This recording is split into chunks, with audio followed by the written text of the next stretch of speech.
উদ্যোক্তা হওয়ার শুরুটা আমার এইটা শুরু হয়েছে ৩ বছর যাবত। আমি এর আগে একটা আইটি ফার্মের সাথে ছিলাম যাদের নাম হলো হানিবি আইওটি। ওইখানে আমার 5% শেয়ার ছিল এবং আমি ওইভাবে আসলে ওই আইটি বেসড বিজনেসটাতে ফার্স্টে উদ্যোক্তা হিসেবে ঢুকি। তারপর আমি এইটা রিলেট করতে পারি যে আমাকে দিয়ে যদি অন্য 10টা মানুষের, 100টা মানুষের, 5,000 মানুষের কর্মসংস্থান হয়, মনে করেন আমার মতো মানুষ যারা আছে তাদেরকে প্রত্যেকদিন যদি 100 টাকার যোগান দেওয়া যায়, কথার কথা তাদের কাছে 200 টাকা দিলে তাদের একটা বাজার করে তারা খেতে পারছে।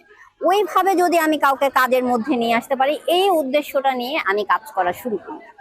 তো ওই আমার আইটি সেক্টরটা বাদ দিয়ে আমি আবার শুরু করলাম আরেকটা ডিফারেন্ট জিনিস, সেটা হলো স্টুডেন্টদেরকে বিদেশে পাঠানো। সেটাও আমি করলাম কিছুদিন।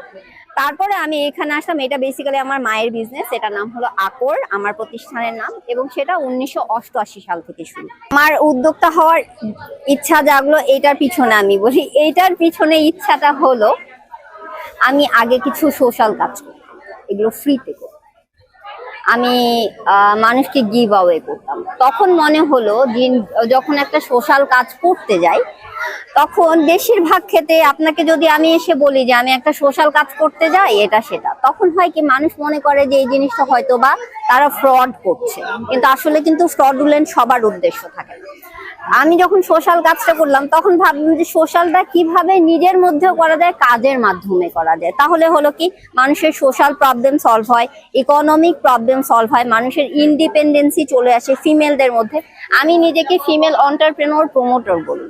আমার সাথে যেই মহিলারাই কাজ করতে চায়, ক্ষুদ্র উদ্যোক্তা, তাদের সবাইকে আমার সাথে আমার প্ল্যাটফর্মের আন্ডারে আমি নিয়ে এসে ওনাদের সাথে এবং বিদেশেও ওনাদেরকে নিয়ে যেতে চাই। যেমন আমার নামের আন্ডারে আকর আছে, আকরের মধ্যে আমার কাছে আরো 20 জন মহিলা উদ্যোক্তা যদি আসে, তাদেরকে আমি নিয়ে যেয়ে বলবো যে এগুলো হলো ওনার নামটাই আমি প্রমোট করবো, বিকজ আমি কিন্তু প্রমোটার। আমি কিন্তু নিজেকে শুধু একা না, আমার দেশটাকে নিয়ে কাজ করতে। আমার মা শুরু করেছে। উনার যেহেতু উনি এখন রিটায়ারমেন্টে যেতে চাচ্ছে, উনি একজন অশোকা ফেলো, যেটা হলো পুরা ওয়ার্ল্ডে মাত্র 300 জন অশোকা ফেলো আছে। উনি কিন্তু হ্যান্ডিক্রাফটের উপরে 300 জন অশোকা ফেলোর মধ্যে একজন।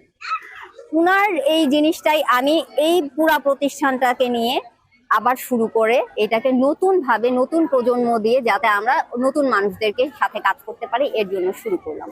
যেমন আমাদের ড্রয়িং সেকশন আছে, তারপর কাপড় ডেভেলপমেন্টের সেকশন আছে, ডিজাইনিং সেকশন আছে, সিভিল সেকশন আছে, এবং ডিফারেন্ট কাজ করে থাকি আমরা।